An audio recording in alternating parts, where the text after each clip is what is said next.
Garden Basics with Farmer Fred is brought to you by Smart Pots, the original lightweight, long-lasting fabric plant container. It's made in the USA. Visit smartpots.com/Fred for more information and a special discount. That's smartpots.com/Fred. Welcome to the Garden Basics with Farmer Fred podcast. If you're just a beginning gardener or you want good gardening information, well, you've come to the right spot. Horticulture expert Debbie Flower rejoins us for part 2 of Understanding the Language of Seed Packets. This time around, she's got good planting instructions for what to do if that seed packet says things like darkness aids germination or requires light for germination. And maybe it'll even say keep seedbed evenly moist, but just how much water do you apply to do that? And just about every seed packet has instructions on thinning the seedlings, but don't tell you how to thin. Debbie Flower just might change the way you've been doing that. And we talk about something seed packets seldom tell you, how to save leftover seed for best germination in the years ahead, and how to test them to see if they're still viable. And there's more on this edition of Garden Basics. Across the country, many states are entering drought status. Watering restrictions might happen again. And if they do, there are a lot of suspicious characters who want to sell you some drought cures for your plants. Do any of them work? Washington State Horticulture Professor Linda Chalker-Scott talks about what works and what doesn't work to help get your garden through a drought. Nursery owner Julia Oldfield tells us how to combine plants to create a beautiful cool season flower garden, either in the ground or in containers. That'll keep the beneficial insects and pollinators happy, and it's going to get smiles from anyone who passes by. It's the Thrill Chill Spill Garden, and it's all on episode 47 of Garden Basics with Farmer Fred, part 2 of Understanding Seed Packets. And we're going to do it all in under 30 minutes. Let's go. Here's part 2 of Understanding Seed Packets with Debbie Flower.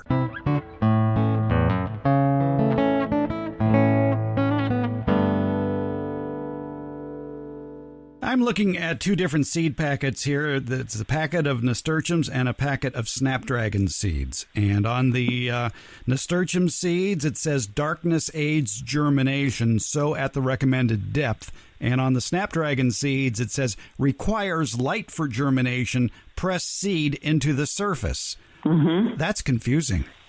Yeah, it's different. Seeds need different environments. Most of them we cover. We cover them with 2 to 3 times depth of media as the narrowest part of the seed. Basically, very small seeds like lettuce don't get covered very deeply. Big seeds like, let's say, beans get covered more deeply. But there are the exceptions, and those are the ones that need light to germinate. And so it's just, again, part of their evolution. When they were produced in nature, they would land on the surface, and that would help them germinate. So it is worth definitely looking at the either depth of planting, surface might be one of those choices, or a comment on the packet that says needs light to germinate. If I have something that needs light to germinate, I worry a little bit about it drying out, because seeds sitting on the surface of anything, especially if they're outside in the garden, are exposed to air and heat and maybe birds. Wind and birds, right? So if they need light to germinate, then I will put a layer of vermiculite on top of them. Vermiculite is expanded mica. It looks like sort of gold foil. It's very shiny, and it has the ability to hold moisture because it's sort of accordion-like in its structure, in that there are layers of the rock and then open layers and layers of the rock and open layers. And so the water gets trapped in there. But it's so shiny that light will shine down on the seed. So you can cover, if you have a seed, with your snapdragon, I believe, right? Mm-hmm, yeah. So if you have snapdragon seeds that say plant on the surface, you can lay them on the surface of the soil and put a layer of vermiculite on top.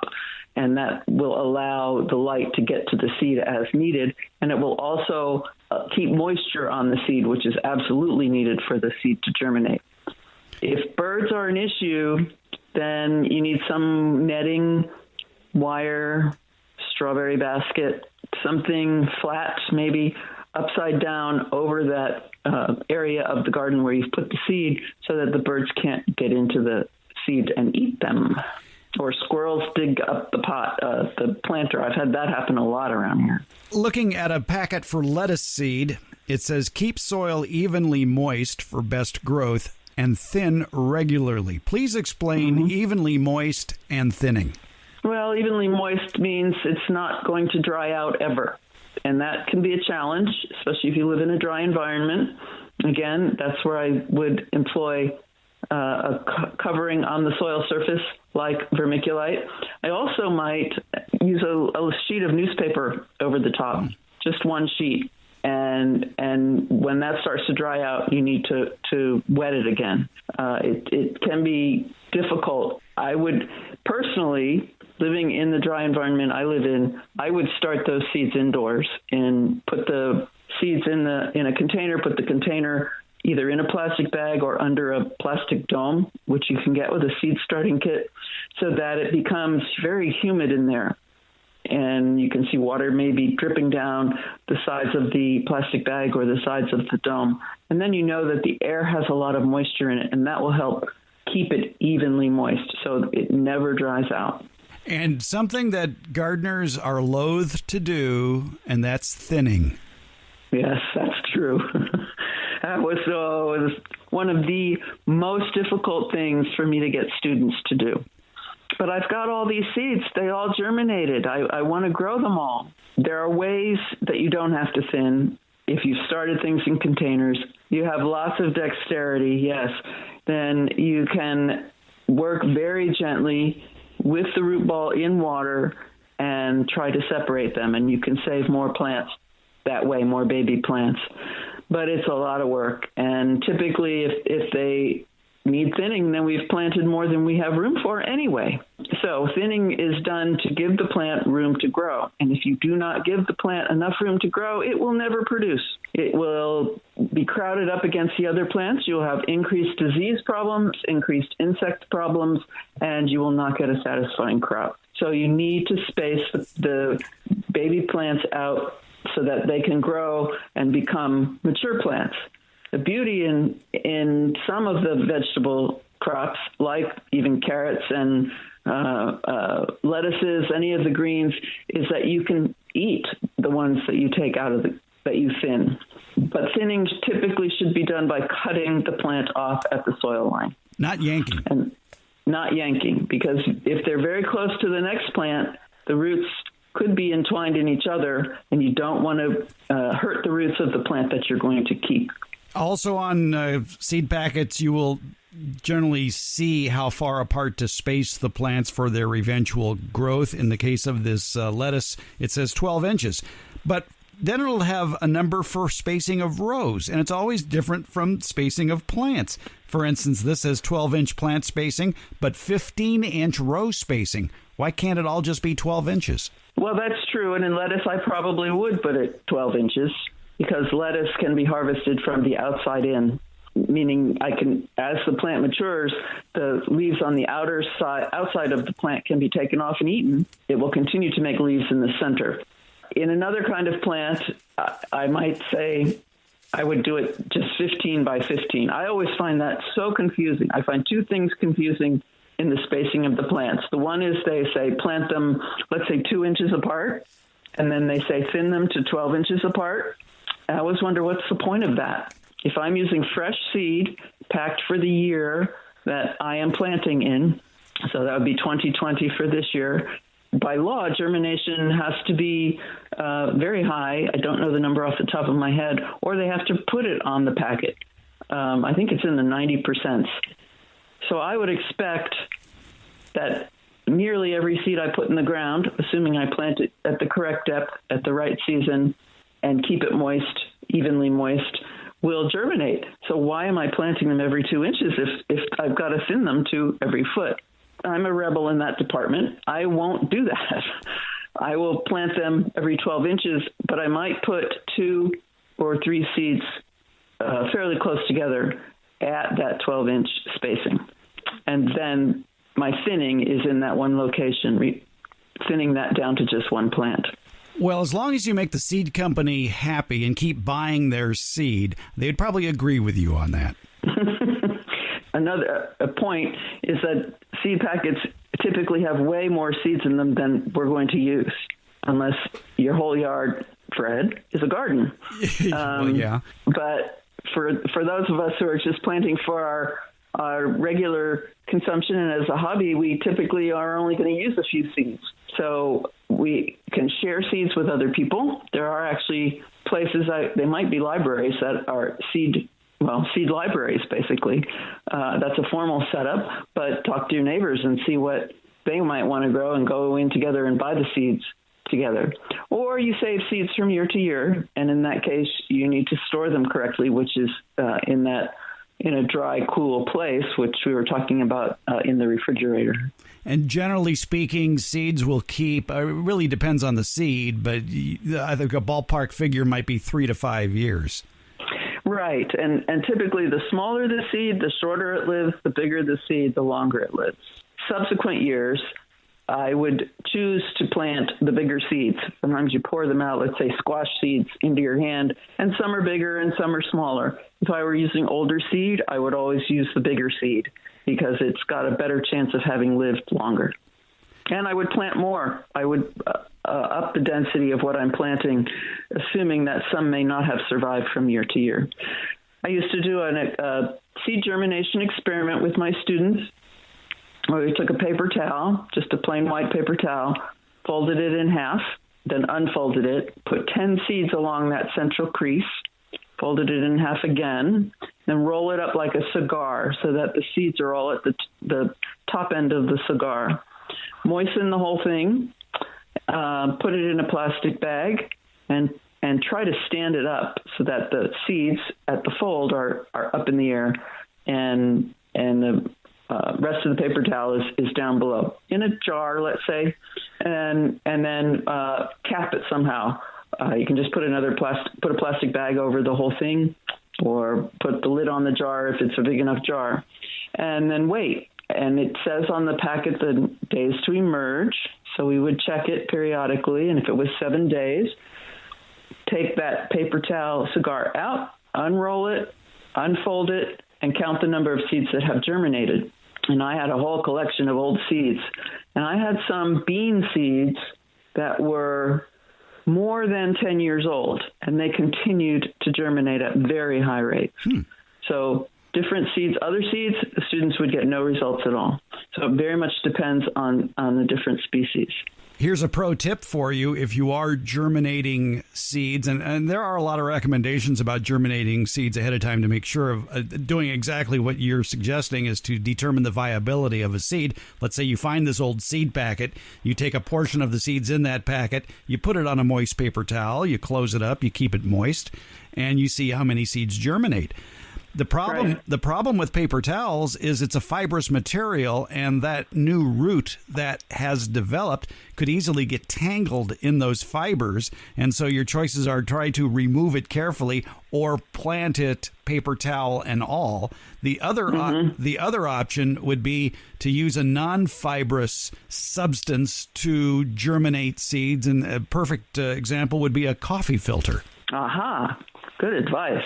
Yes, we did have some. We had those sort of industrial paper towels at school that were somewhat less fibrous than the bumpy ones that we use at home. But students would often want to try to grow on the ones that had germinated. And so if they were stuck to the paper towel, we would just cut the ones out that had germinated and stick some paper towel and all into the media. But nice to know that a coffee filter makes that much easier. I would like to reassure beginning gardeners when you have that new full seed packet and you start planting the entire packet, that's a habit that you never lose. That no matter how many years your garden, you're going to be trying to plant an entire packet of seeds. I just did that yesterday with a packet of snow peas. So I just went around looking for new places to plant snow pea seeds. Well, and the other thing is that many gardeners do, and I'm one of those, is buy way more packets of seeds than they ever get around to planting. They're small, they're not really expensive, and they contain so much hope. It seems like such a positive thing to do. So I'm guilty of that one. Well, we all are. We all have packets of seed. But I think the lesson is if you are a seed hoarder, hoard them properly in that cool, dry place. It could be under your bed is a cool, dry place, for example. Just be sure to label the package of what's there and put notes around to remind you that there's seeds under the bed. Don't store them in the garage. Right. Don't store them or on a windowsill where light comes in and heats up whatever's nearby. Exactly. Yes. Seeds are fun. Oh, seeds are wonderful. Yes. We sound like gardeners. Well, I think, of course, we have just scratched the surface of planting glossary terms. We'll probably revisit this again with more glossary terms, but I think we've learned a lot in our little diatribes here, trying to explain seed packets, and I hope it helps out people. Me too. Have fun. Seeds are so much fun. Yeah, and once you get bit by the bug, you'll never go back. That's true. Yes. All right. It's Debbie Flower. Thanks for a few minutes of your time, Debbie. Always a pleasure, Fred. Thank you.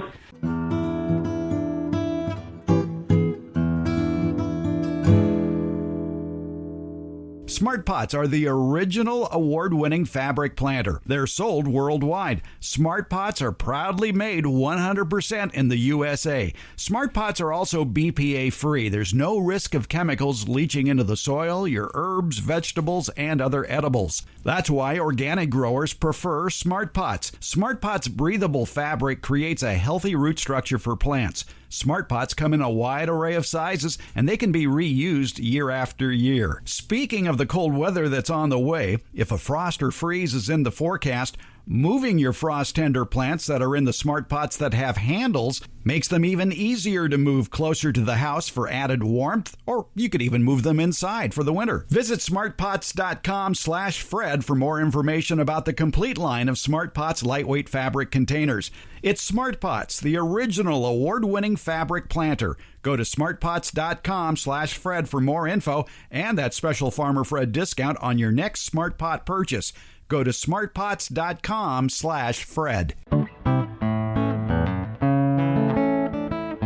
The Garden Basics with Farmer Fred podcast has a lot of information posted at each episode. Transcripts, links to any products or books mentioned during the show, and other helpful links for even more information. Plus, you can listen to just the portions of the show that interest you. It's been divided into easily accessible chapters. And you'll find more information about how to get in touch with us. We have links to all our social media outlets, including Facebook, Instagram, Twitter, and YouTube. Also, a link to the farmerfred.com website. That's where you can find out more information about the radio shows. You remember radio, right? Now, if the place where you access the podcast doesn't have that information, you can find it all at our home podcaster, Buzzsprout, buzzsprout.com. Just look for the Garden Basics with Farmer Fred podcast. You'll find a link to it in the show notes. We were chatting with Linda Chalker-Scott. She's a professor of horticulture at Washington State University and the author of several great books about garden myths, including The Informed Gardener and The Informed Gardener Blooms Again, as well as a very instructive book called How Plants Work. And we were talking about the cycles of droughts in the United States and how there are products that are being developed for you to add to your soil to help maintain soil moisture. And Linda Chalker-Scott had a no doubt about it answer to this. The country seems to be going more and more through drought cycles, and during the last drought cycle here in California, there were a lot of new products that came out that allegedly would allow you to apply less water. Basically, they would preserve soil moisture. The common ingredient in a lot of these products are polysaccharides. They're sugars. Do you know of any research, any scientific evidence that sugar can keep moisture in the soil longer, I guess? Not really, and not for any length of time. I mean, sure, if you put some aloe gel or something. And sure, I mean, it's moist and it'll keep moisture there for a while, but those things get eaten up so fast by microbes. It's just a very expensive way to have a very transient impact. You're much better off protecting the soil from evaporation just by mulching it rather than incorporating all this expensive stuff. Save your money for buying plants and don't buy all these things, especially the ones that have surfactants which basically are soaps. You don't want to be pouring soap onto your soil. Yeah, and a lot of them have salts in it too. Oh, yeah. People keep on thinking that salt just means sodium chloride, and there's all kinds of salts, and they're generally parts of fertilizers. And the more you add, the worse your drought problems are going to be. How do salts interact with the mycorrhizal functions? They have if you have enough of them, what they'll do is they draw water out of tissues. And so, salt toxicity affects everything, whether it's plant material or the microbes themselves. It just draws water out, and so it dehydrates everything. And if you've got a drought stress situation, again, the more salt you have in the soil, the harder it is on the mycorrhizae, the harder it is on the roots. It just really takes its toll on the functionality of that underground railroad. That again was Linda Chalker-Scott, Washington State University horticulture professor and the author of many fine garden books, including The Informed Gardener, The Informed Gardener Blooms Again, and How Plants Work, the science behind the amazing things plants do. Now, you may have noticed we used a term there you may not be familiar with, mycorrhizal function and mycorrhizae.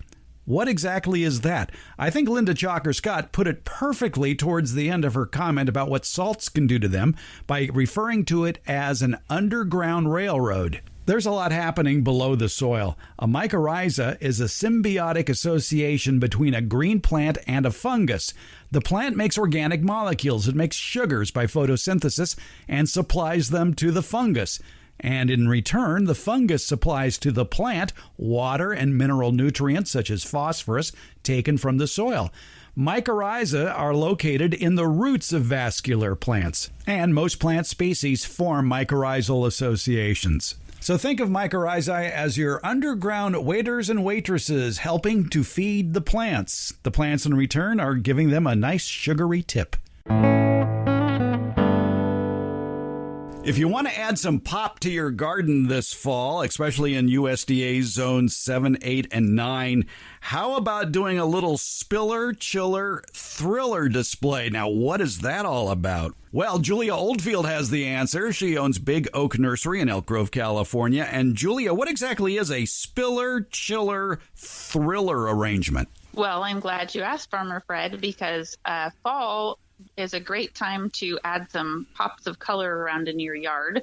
As your trees are turning red and your leaves are falling and things are going dormant, it's a great time to add maybe a pot on your patio, or even a flower bed can be arranged this way. Filler is something that would hang over the side of the pot or trail along the ground. We like to use it's not new anymore, but it's something that not a lot of people know about. They call them cool wave pansies. If you know what a wave petunia is, they are these big giant petunias that will hang over the side of your pot. And they've developed a pansy that will also trail the same way, so it'll hang over the side of your pot.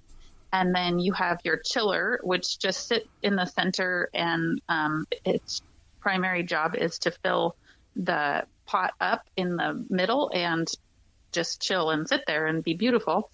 We like to use ornamental kale. You have your purples and your pinks and your white. And then you can even add some calendulas, orange and yellow. Those are good fall colors. The orange calendula with the purple kale is absolutely stunning together. And then you'll have your thriller, which is the plant in the center that sticks out of the pot and just pretty much waves at your neighbors because it's so beautiful and so tall. We like to use the taller snapdragons. They will just bloom and bloom, and they come in all the different colors, so you can really get a mixture of colors or your favorite colors together.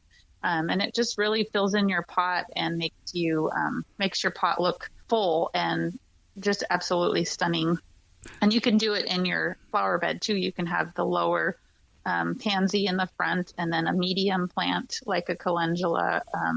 And then in the tall back, you have your snapdragons, and that way you can see the 3 layers. If someone's driving by, they can see all 3 layers because you have them arranged by height.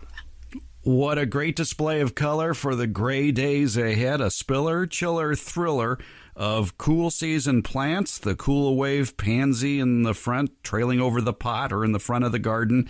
The chiller, the standout color that's, I won't say permanent, but it lasts a long time. The ornamental kale and the calendula. And then that big plant in the back or in the middle of the pot, the thriller, those snapdragons that can get 24 to 36 inches tall. Julia Oldfield, thanks for explaining spiller, chiller, thriller for us. You're welcome, Farmer Fred. Garden Basics comes out every Tuesday and Friday, and it's available just about anywhere podcasts are handed out, and that includes Apple Podcasts, Google Podcasts, iHeartRadio, Overcast, Spotify, Stitcher, TuneIn, and hey Alexa, play the Garden Basics with Farmer Fred podcast, would you please? Thank you for listening, subscribing, and leaving comments. We appreciate it.